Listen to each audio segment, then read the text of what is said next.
It all began with the disturbing and compelling video of the MAGA attack in the January 6th insurrection, which Democrats say Donald Trump directly incited.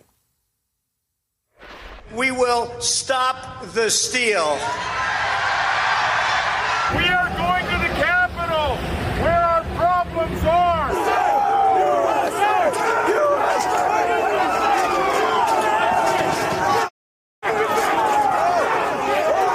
We'll pause. Protesters are in the building. Thank you.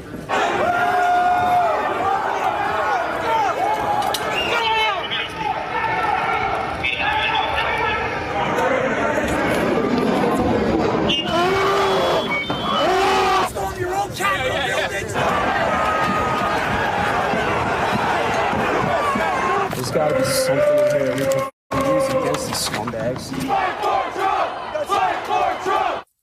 That is just some of the archival footage that was presented inside the Senate today. The lead impeachment manager, Congressman Raskin, argued there was no constitutional basis for some sort of temporary January exception for presidents who might commit high crimes during their final days in office. Indeed, he argued that would be a dangerous precedent.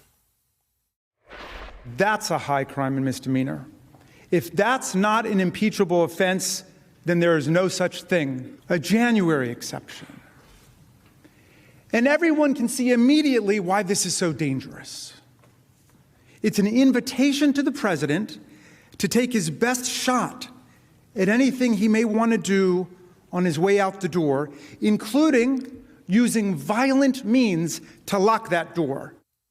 And those managers went on to offer their own version of eyewitness testimony today, even getting emotional recounting what occurred on January 6th. The sound of pounding on the door like a battering ram. The most haunting sound I ever heard, and I will never forget it. I was on the floor with lead manager Raskin. She said, "Dad, I don't want to come back to the Capitol." What we experienced that day, what our country experienced that day, is the framers' worst nightmare come to life. This cannot be the future of America. We cannot have presidents inciting and mobilizing mob violence against our government.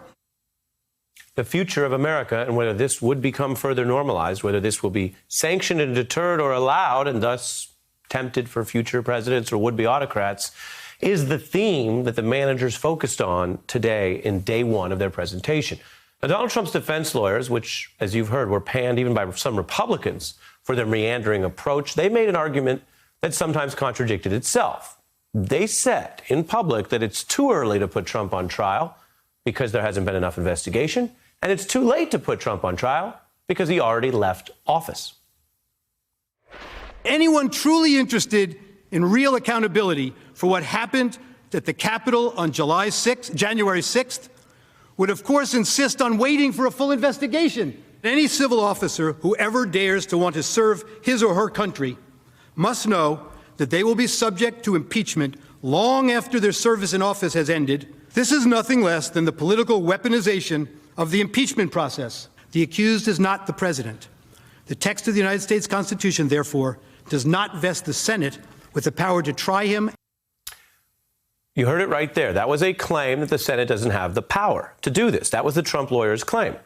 And if there's one headline tonight, if you're catching up on the trial, this is it. They lost that claim.